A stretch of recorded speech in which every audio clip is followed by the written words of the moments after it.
Hi, this is Weekly Reflections, and I'm Nancy Joy.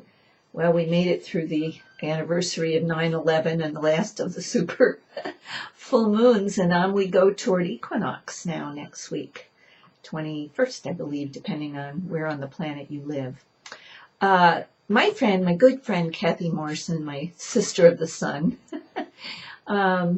she sent me an email last week that somebody wrote, and it didn't have a credit to it, so I apologize for that. But it was all about empathy, and it really struck a chord in me. It certainly brought back memories of my own journey, and it dawned on me that we hear so many words bantered about in our spiritual journey, especially in healing emotions and etc., like, of course, love, forgiveness, compassion, understanding,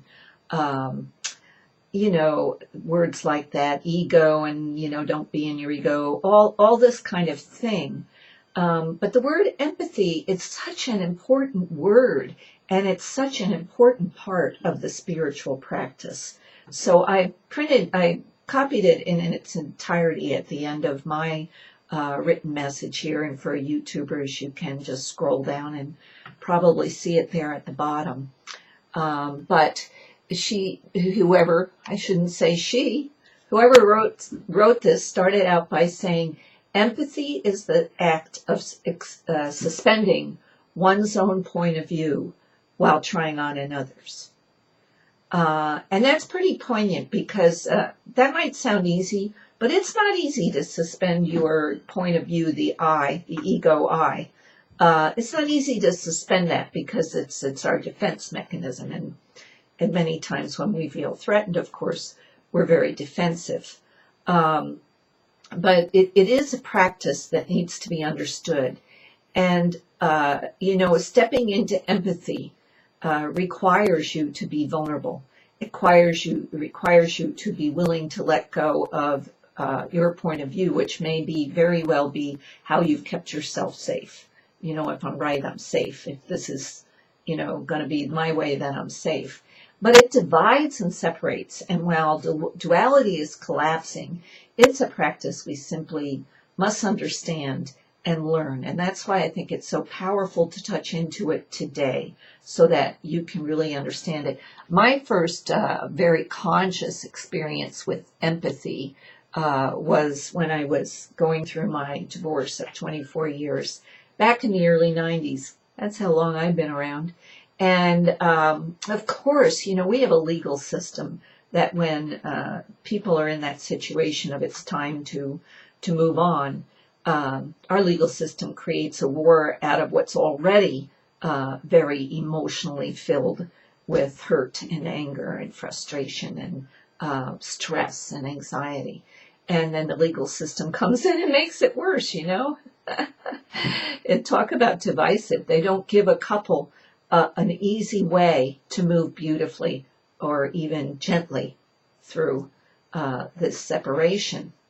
But as I was in the midst of it, mine took 2 very long years, and a mentor and good friend of mine, Reverend Ellen Brown, said to me one day, Nancy, you might want to walk in, I'll use the name George, my ex's, you might want to walk in George's shoes to really understand what he's going through, what he's feeling. And she said, it's an important spiritual thing to learn. And she named it. She said, empathy. So I'm usually willing to learn and to grow. And as hurting as I was, as upset as I was, I really started to meditate and ask and pray to walk in George's shoes, that I might understand him more fully and deeply. And I fell asleep one night doing a meditation kind of around that, and I had a dream. And the dream is actually in my book, The Wounded Heart, because it's one of the more powerful, poignant growth dreams in my whole life. And it does help you work with another on the emotional field. And this dream, the alarm went off, and I reached over to hit the alarm. Now, mind you, I didn't think I was dreaming at this part in the dream. And I hit the alarm, and I looked over at my hand, and it wasn't my hand. It was George's hand. And I got out of bed, and I was physically George. You know, I looked at my body. It was his body. I went in the bathroom, shuffled in, very down and out, looked in the mirror as I turned on the shower to go to work, and George was looking back at me. And what I remember the most, it went on for a couple of hours in the dream, and I learned so much about what he was experiencing and what he was feeling. But the biggest empathetic part of this for me was that I was in his body feeling his emotions, and I had such a pressure on my chest, such a depression, such sadness and grief. It was heartbreaking for me. It's not what he put out. He puts out the anger and the control and, the forcefulness. But what was in there was just, the sad little boy. So that experience, that I took that as a template, that was so powerful for me. There's certain things that happen in your life that become a template. And that led me on the journey of my own teaching and teaching others how to hold a space of love and allow somebody else to be who they are, to think what they want to think, feel what they want to think, and understand that doesn't diminish you. And this is in no way saying you need to give in, not stand in your power, not have strong personal boundaries. But within those things, if you can truly step into empathy, into the other person's shoes, and understand what they're going through, it really takes away the bite. It takes away the hurt, and it takes away the anger. And you can not only apply this to it, it works great with people you really love and are really struggling with, but it also works for someone you might see on TV, or one of my big triggers, someone being mean to an animal or a small child. Take a moment before you blare the hatred at them, and understand what happened to them, to those beautiful, crystalline, pure lights that has them reacting that way. And step into their shoes and feel, who was it that beat them senseless when they were just an innocent child, or the puppy represents that, the cat, whatever. It's about being empathetic, because that's how we're truly creating change. And it's important to remember, because on our spiritual journey, we seem to always be looking for the lesson, the mirror, the law of attraction. Why did we attract it? And do we take the time to step into empathy and feel what the other being is going through?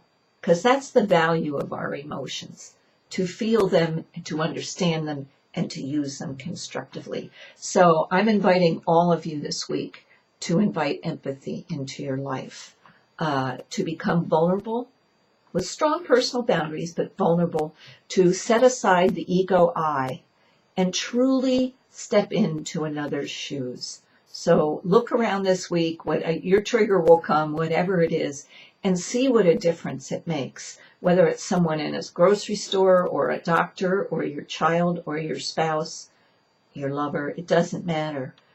Step into empathy this week and catch the magic. Don't forget about the free sessions with Ezekiel and I, still going on every Wednesday that I'm around.